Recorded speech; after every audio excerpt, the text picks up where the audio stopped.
Hello and welcome to Lovett Film. My name is Jamie and we have a great show for you today. My guest today, his name is Victor Hughes. He goes by Big Vic Media on all of his socials. And Vic, he kind of does what I do. He talks to people in the film, entertainment industry, and he's just an interesting guy. The name of his podcast is Psycho Cinematic. Now that is a good name, Psycho Cinematic. I love that name for a show. Without further ado, let's get into the interview. So, Victor Hughes, thank you so much for coming on to Lovett Film, man. You're a filmmaker, you're a social media presence, you know your stuff, and you love what you do, I'm assuming, because that's what you're talking about. You have the Psycho Cinematic podcast where you're talking about movies, everything to do with it really, down from like the music to the color grading to everything in between. So, how about you just tell us a little bit about yourself, man? Yeah, well, thanks for having me. I appreciate it. I don't go on many podcasts, so that's cool, especially when you host one. It's flattering when someone wants you on. But yeah, so, I mean, you did a pretty good summary of, what I do, at least, publicly online. My day job is basically a freelance videographer in Reno, Nevada. And yeah, so, I mean, obviously that's like not too far away from just wanting to be a filmmaker, so like, cause I'm working with cameras every day and yeah, I mean, that's about it. And just a love for movies. Yeah, man. I mean, it's similar to what I do here with Love a Film, where you're getting people on who are in the entertainment industry and hearing what they do and what they're about. I mean, your page even here, you have over 60,000 followers now. I mean, you're posting all the time. What's it like running something like that? I mean, I know from my end, but from you, like, do you enjoy doing that? Yeah, I do really enjoy doing it. Ever since my son was born, he's like 15 months old now. It's congrats, definitely slowed down. Thank you. Yeah, so I mean, of course, like I can't go as hard as I once was on it with how consistent I could be. I'm still trying to do that and then balance work as well. It's a blessing to be busy, but it is a bummer that I can't do more, like, because I want to do more. But yeah, man, I'm sure when you're trying to start something from the ground up, it's so hard. And some of these platforms, you can get lucky with a viral video, or then you start to see like a formula and like that stuff. It's kind of like a second though to the passion, because it's like if you're just making videos just to go viral, then like you'll burn out. That's not fun. But I will say, out of all the platforms, YouTube has got to be the most unforgiving. So yeah, there are highs and lows. Because it's not like I got into this to like for views, but like when you make a video, you want people to see the video.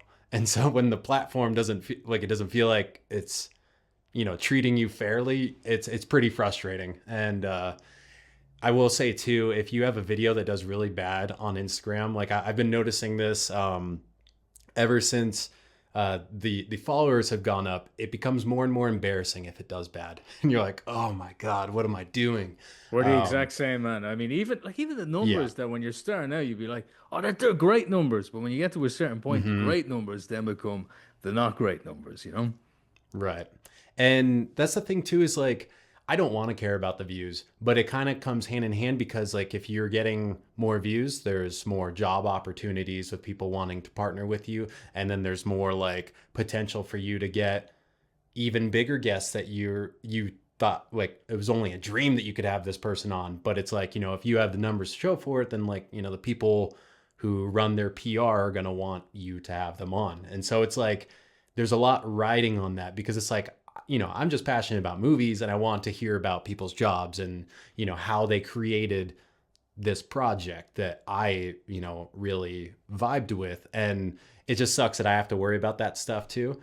So I'm trying to like, just, I guess, ground myself a little bit more, because I'm just, it's mainly with YouTube that I just want to like strangle, because this is something that I don't normally talk about, but it just feels a little topical, because I spent so long editing one of my last podcasts, and I tried a new format where I really condensed it down, did a lot of like B-roll to go with what we're talking about. And I was like, all right, I feel like this is going to do, and I even changed up the thumbnail type. And I was like, I feel like this is way more clickable, and it flopped hard. And I was just like, what the hell? And like Yeah. that will happen. But I get like a comment a week that says, how do you not have more views on this? Or how are you only at X amount of subscribers? And I normally found those things flattering, like, oh, like I appreciate that you think that I should be bigger. Just, I have no plans of stopping. Don't know why it's not, whatever. But then it starts to get at you. You're like, why do people keep commenting this? Yeah. Like, I mean, clearly they think that it should be bigger. So why isn't it? And, but all I can do is just keep working on my stuff. And, that's why I'm trying to just remind myself why I got into it. Cause it's not for those reasons, Yeah. Man, keep doing it, man. I so. mean, we're the exact same. YouTube is like is one hard fish to catch, you know. I mean, every time we put up something, again, putting your heart and soul into something, and it's always the video or the reel that you think is not going to do well that skyrockets, you know. And we're doing similar Hmm. things, changing formats, and then you say, oh, for God's sake, you know. But it's a hard Yeah. thing to do. I mean, I give yourself some credit too, man. 60K on Instagram is fantastic. I mean, you put your heart into your podcast, you know, you can tell you actually like films, and it's not just something you're choosing to make videos about. I mean, there's an Alien Right. Romulus poster behind you. I love that poster, and I mean, you're a filmmaker too, right? I mean, you gave me Yep. the chance to see Desert Trip, which was great, by the way, man. It was a You liked really, it? really good, Cool. good movie. I mean, was this your first entry into actually making a short film?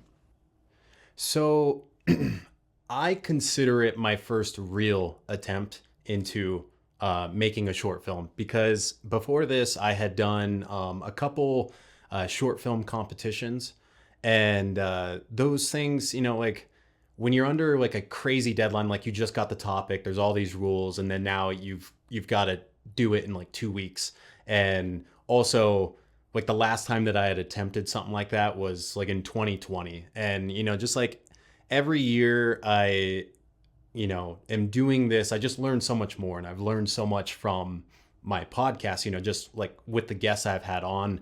And, one of the biggest things I've learned is just like how collaborative and also time consuming and just everything like that. So while I did do a lot for this short film, I still needed a lot of help in a bunch of different areas.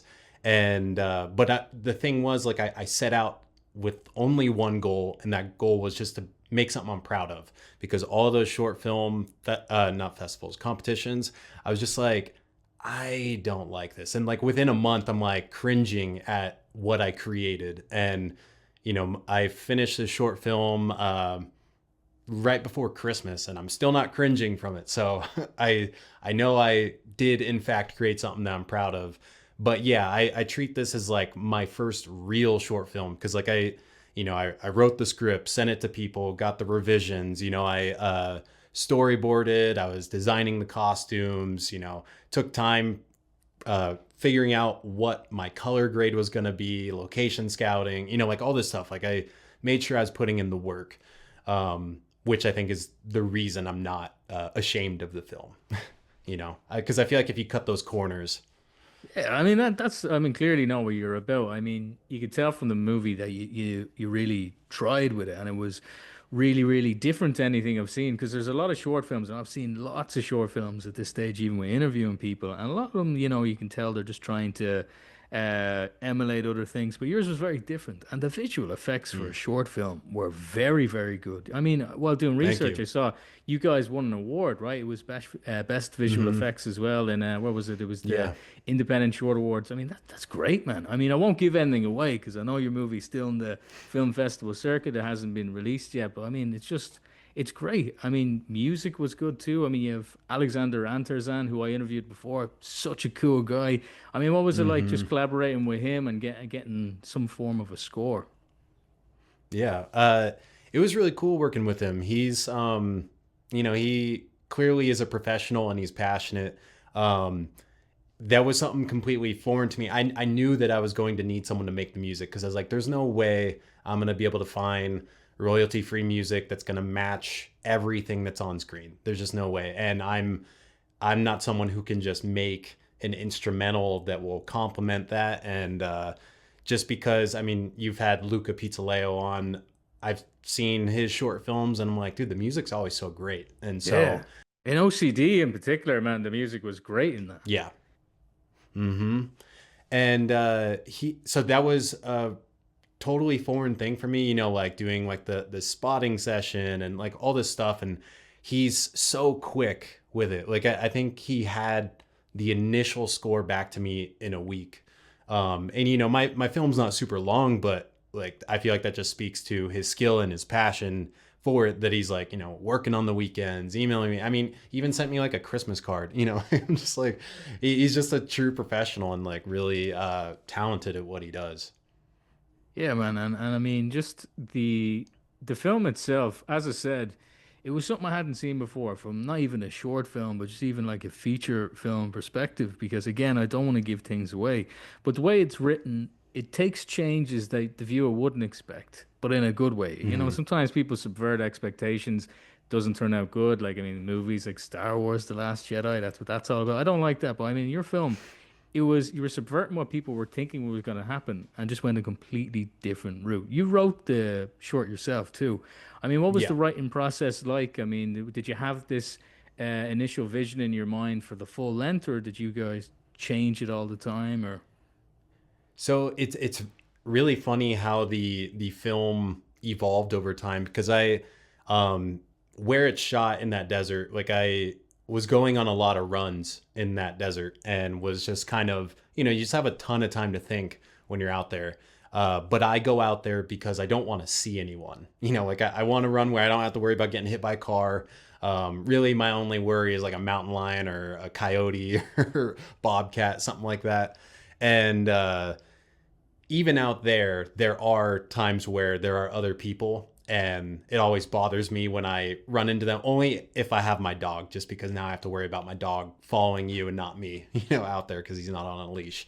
And so that was like a concept of like this person going out there to avoid people. But then, of course, as soon as someone comes into his life, then things kind of mess up his plans for the day and potentially forever. Um, but it also, like, the original concept that I had was like almost like a Jack and the Beanstalk idea, where like if you took mushrooms and then for some reason everything is like beckoning you up the mountain and you don't know why, like almost like you're climbing up the beanstalk. And then I had ideas of like incorporating like a Native American woman up there, and that he sees her as that, but then like once the mushrooms wear off, then he sees that she's actually an alien kind of thing. And then I was playing with that idea, and it's funny because I was like, oh, I don't want to do that, because I really don't want to spend a bunch of time on visual effects that may or may not work, because like it's so easy to ruin, you know basically rip people out of the story with a bad visual effect. And I was like, that's, me putting a UFO like parked on the ground, that's going to be like, it's going to be a little tough to make this look real. And then when I ended up changing the ideas, I was like, well, what I did just included way more visual effects than I think the first one would have. It's just different types of effects. But yeah, so I mean, it kind of just spawned from those runs out there. And I will say one of the critiques I've got the most, and I'm sorry for people listening who, obviously haven't seen the film yet, it was basically the drug presentation, in which I agree. That's the part of the film where I'm like, if I could do that a little differently. I felt like I was struggling to direct actors properly, and I envisioned that scene being longer, but it was fairly quick. And but what told me that that would be okay was when I was originally filming my promotion for the movie to try and get people to donate for the crowdfunding. I went to like basically that first scene where he parks his car, like that's where I was filming that. And the weird, like, it's taken me forever to film this because I'm just stumbling over my words and I can't remember exactly what I need to say. And I see someone from afar, walking up to me, or walking towards me rather, because that's like a little cul-de-sac. And he walks right up to me and then just walks back. Like he hasn't finished going the cul-de-sac way or anything, but just like right up to me. And I'm like, oh, hey, barely says anything and just walks away. I'm like, yeah, people are just weird. Like, I mean, I don't know. It's just like, Yeah. it feels like it's weird in a film, but people do weird shit all the time. So I'm just like, I don't feel bad about having written something that was that weird. Cause like in the theater when I was screening it, like people laugh at that scene. It wasn't supposed to be funny, but Just the it's way like it went. yeah, just the way it kind of shaped up. Cause it is like, I guess, a comical idea that someone would do that. But yeah, I don't know. People are weird. People are weird, man. If you're a fan of Love a Film and you're watching us here on YouTube, please subscribe. I mean, it would really help us. I mean, if you like our stuff, we post reels all the time on Instagram, on TikTok, and please leave a review. Reviews do great for us. I mean, helps us make more of these videos on Apple Podcast reviews. That's where the magic happens. So if you have time and want to give your thoughts, it doesn't have to be positive too. If you don't like what I'm doing, you can write that down. You can get angry. Yeah, leave a review. If you're enjoying Lovett Film over here, the show with me talking to these people about movie things, you can help us directly by signing up to our Patreon. The links are in the bio. I mean, hey, a little goes a long way. So if you want to do that, I really appreciate it. I mean, the movie's strange, but in a good way. I could see your film being translated into a feature film. I said the same to Luca when we were talking about OCD. I mean, some shorts you watch and like, that's good just being a short. But I could see, you going into more detail with the character, going through different crazy things and the visual, effects just going crazy. But what about you, man? Do you have any hope for this to turn into a feature thing one day? I think that would be really cool. I personally don't have like, I would have to really sit and marinate and like think about what that idea would look like expanded, just because I haven't really given that thought. I will say that it took me a long time to even think what this film was like, because for a while I was like, okay, like one of my main inspirations for this is The Matrix. But then, like when people watch a movie and they're like, well, it's like this movie meets this movie. And I'm like, what is the other movie that that this is like? And I'm like, it took a while, but I feel like I landed on it's The Matrix meets Beau is Afraid. Like just with the strange odyssey that this person goes on, mixed with themes of The Matrix and that kind of stuff. It works, man. And I mean, getting back onto your podcast too, you and I have a similar role where we talk to people from the entertainment industry, whether it be like composers like Alexander or filmmakers. And I mean, it's crazy the different types of guests you can get to come onto a podcast like mine or yours. I mean, recently I had all the GTA guys, like we had Ned Luke, we had Solo Sean Fontino, and for me, that was just crazy talking to these people somewhere you wouldn't, or people you didn't think that you would get an opportunity to talk about in a podcast, Right. Zoom type setting. Is there anybody you've had on so far where you're just like, oh my God, I can't believe I'm talking to this person on an interview? Yeah. I feel like there's been a handful of people where I'm just like, dude, I can't believe that. And when I'm telling my family like who's coming on next, they're like, wow, we should really listen to your podcast, because they don't. Mine's the same, man. Mine is the exact same. Yeah. I would say probably the most bizarre one. It's probably a tie between Jack Carr, who's the author of the Terminal List series. And then because this one I think is tied just because like growing up, listening to his music, and also because like it was a little bit of a jump to have him on my podcast just because it's a movie podcast, but like he's made music for movies. So I was like, there's my end, because I really do want to talk to him. And that is a fascinating, like when you're not necessarily, not all the time like doing the score, but coming up with a song for a movie. I think he's done both though. Was Denon Porter from D12, like Eminem's like right hand man, like always performing with him and whatnot. I was like, this is crazy. I mean, go back to second grade me watching like 8 Mile and that being like the beginning of listening to Eminem's music and all that stuff. Like it was just insane to me that he would be on. But since it's now like I love the movie Vivarium, and Lorcan Finnegan was one of the people, one of the first people who said yes to a podcast. Like I was just like, oh, like sweet. I think I've got something here. And I'm sure you feel the same way, where it's like it kind of gets easier to book people after you've gotten a couple people, man, because people are like, oh, like this guy's legit. So. Yeah, especially in the start, when you're starting any form of a podcast. I mean, Instagram's great because you can get a bit of a following and then people might join from that. But yeah, it was the same for us, be reaching out to loads of people and, you wouldn't get even a response, but then you get a few and then it goes from there, and it reminds me of something a guest said to me where he asked me a question. I'm going to throw the question to you, and it's all to do with films. He said, now, what's your favorite film, first of all? And the second part of the question was, what is the film that you have the strongest emotional connection to? And that was a really, really interesting question I got. I mean, this is from Alex Delerma from the Cinema Gym. I don't know if you've seen him on Instagram, but he has some interesting things. So I'll throw that question to you. What's your favorite film, and what's the film you have the strongest emotional connection to? Because they're kind of different, film, Yeah. When that's the thing is, like, I agree that they are different. I'm afraid mine might be the same. I don't know.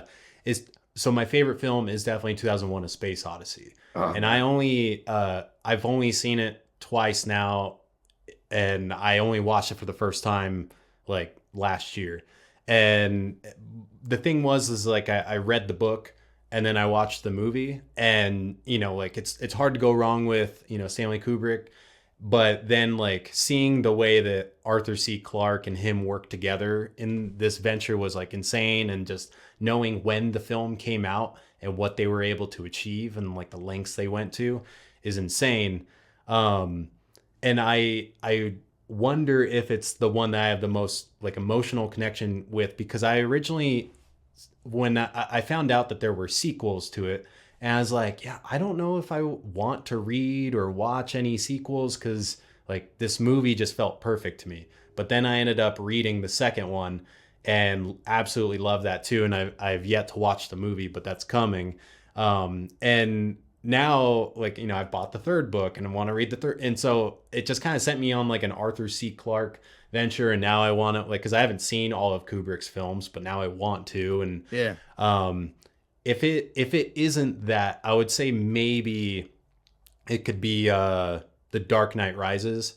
Yeah, man. Probably just because like that movie just, I'm a huge Batman fan. The whole trilogy opened me up to Christopher Nolan as a kid.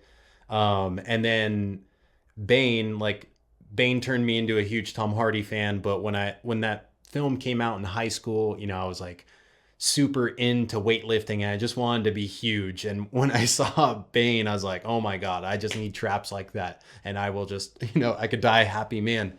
So I felt like it just like kind of checked all these boxes for me as a kid. And I think because I was already really into movies, but I don't know, that one has definitely resonated, even though it's not like a perfect movie by any means. It's criminally underrated, man. I mean, people don't like The Dark Knight Rises, and I cannot understand why. I mean, my favorite of the trilogy, of course, The Dark Knight, but second to that is The Dark Knight Rises. I mean, it is a really, really good time. Anyone who likes Batman, anyone who likes movies, it's shot in IMAX. There's some of the sequences, the dialogue, the Hans Zimmer score. It's perfect, man. It's in my opinion, it's a perfect Batman movie. So it's great to hear you saying that. It's not often you hear people being like, yeah, Dark Knight Rises, it's a great film, man. I mean, you hit a nerve with me there, because I love that movie, and whenever talking to Batman fans, they're like, oh yeah, The Dark Knight Rises wasn't that good.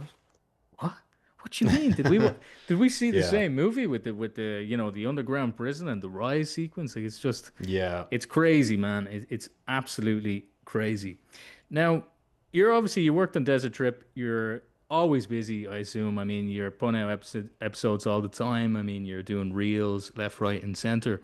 Is there a project you have in mind that you haven't started yet that you'd love to be like your second film? Yeah, actually, so I haven't made my video about it like I did for Desert Trip to announce it, because I'm going to try and crowdfund again. I announced it at my screening for the film at the end of the film, and was trying to like also treat it like a fundraiser if anyone wanted to donate right then and there. So this one, I've written it and I've submitted it to a handful of people and got their feedback, but I still need to go in and take another look at it and bring in all that feedback and start editing, which I have been like stupid busy because like right now I'm in wedding season. So it's just like shooting weddings, editing weddings, just, that takes a long time. And so I really want to do that. But that film is called 2025, A Donner Party. You can clearly see the 2001, A Space Odyssey, influence there. Have you heard about the Donner Party before? No, no. No. So that is, have you heard about the Oregon Trail? No, what are these? Sounds interesting, Okay, though. So I mean, when you say yeah, Donner I mean Party, these are you're talking about 2001. I mean, straight away, what I thought about was Richard Donner for a second. But did he direct something to do with any of the 2001 movies? He was just Stanley Kubrick, I right? don't think so. Yeah. And so no, it has nothing to do with him. So these are both like very American stories. So it's like the westward expansion of like when people were moving from like basically the Midwest over to Oregon and California and whatnot, Oh, like okay, in okay. prairie wagons and that kind of stuff. So that's like the 1800s where they were doing that. And, it's pretty difficult to traverse, like, because middle of the United States is fairly flat, but then you hit the Sierra Nevada mountains and it's hell. And it's extremely dangerous. And then there's also, on top of everything else and like disease and whatever, then you also have Native Americans there and then wildlife and just like it's crazy. So the Donner Party specifically was they were going from Independence, Missouri to California. So they were trying to get to like I believe the Sacramento area was their end goal. And they kind of came right through like the area where I live. But they had constant mistakes where that was just kind of setting them back. And so they basically started going through the Sierra Nevada mountains a little too late. And we had like a really bad winter. And so, I mean, they just got snowed in the mountains. And I think it was something like a third or two-thirds of them died. And some of them, resorted to eating the dead, or I think even in one circumstance, like shooting a Native American, which I think they then ate What? for, Man, what the like hell? not I mean, all of them, I'm but thinking of Richard Donner, the director of Superman. This history lesson is getting really, really dark. So your film's yeah. going to be about this. So mine is going to be a dark comedy playing on this idea of getting stuck in the mountains in the same area. Hmm. So mine is about so three friends are en route to Truckee, California, which is where that all kind of took place. They're on their way to a Donner Party themed murder mystery. And when they get stranded out in the snowy wilderness, that's when surviving each other proves potentially more difficult than surviving the elements.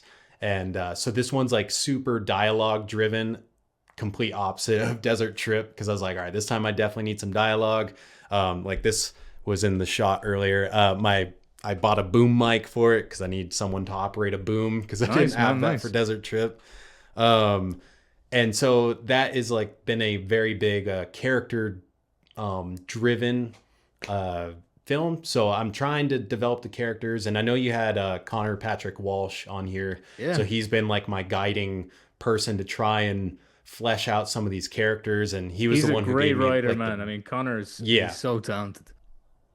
yeah he's one of the people I submitted the script to, and he just gave me a huge email back about like all the stuff that I really need to like because it's all very insightful stuff. And so I need to take all that into consideration. But my favorite thing about his feedback, and he's like, and always, trust your intuition or tell me to fuck off, if this isn't like, what you think. But yeah. So I'm excited to do that one, but there's just a lot of variables that, kind of worry me, weather being the main one, like Yeah. snow and continuity is insane, so like I'm trying to shoot it in January. So by then there should be plenty of snow on the ground, but there's just so many factors with the snow. Like, is it actively snowing? How hard is it snowing? Is it snowing multiple days in a row? I'm hoping it's not going to snow at all, but we just have snow on the ground. But it's like trying to plan this is incredibly difficult because it's like, no one having people take time off from work and whatnot. Like, I'm trying to rent like an Airbnb up there so we don't have to keep driving up there and risk, accidents, because it's about an hour away from where I live. And so getting people to take like 3 days off in a row and like, let's just hammer out this film. It's a big ask. And so this one is like it's a bigger film to fund. Like, my goal is 8,000. Desert Trip was 3,500. And so that's another stressful thing, because I'm like, oh God, we're actually, it's already almost June. Gonna shoot in January. Like, that's really only like 6-7 months. And then, I don't know, it's stressful. It's stressful, man, but I mean, you'll do it, and I hope you do it. I mean, it sounds really, really interesting. I mean, even just from the story you were saying with the Donner Party and them going to it, and like even snow can be a character in your film as well. Like, if it does start snowing, I'm sure you could do something really good with that. And it sounds great, man. And of course, I want to be respectful of your time as well, Victor. I mean, it's great to have you on the show because from my perspective, I'm interviewing people all the time. It's great to talk to another host of a podcast who knows what it's like, but also you love movies and stuff like that, and it's clearly a huge part of your life. So I'd end the interview with one last question, if you don't mind, on what it's probably very vague, man. So forgive me for that, but what do movies mean to you?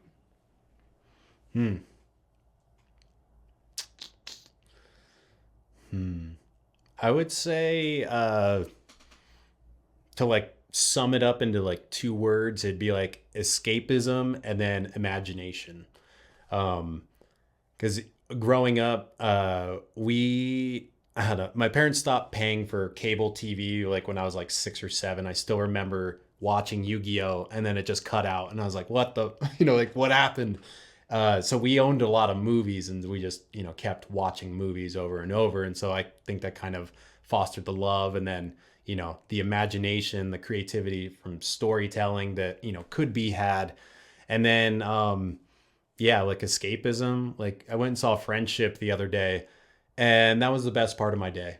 It's kind of depressing sounding, but it was, like, I was just super stressed about all these things, and that like 2 hours in the theater was just nice because I just completely forgot about all my worries until the credits rolled, and I was like, fuck.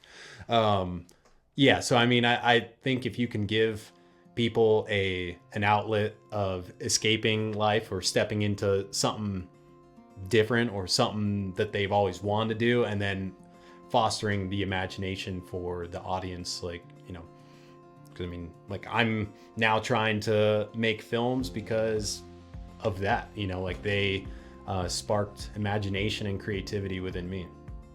Yeah, man, and your films are great. I love Desert Trip. Well done on the film. It was really entertaining. I hope it wins a ton more awards, because it does deserve it. And Victor, just thanks so much for coming on today, man. This was, as I said, such an interesting conversation. Great to meet you as well. Just hear about what it's like running your page and trying to, balance that with other things like, say, weddings, as you said, and of course, everything in between. So thanks so much for coming on, man. It was great to talk to you.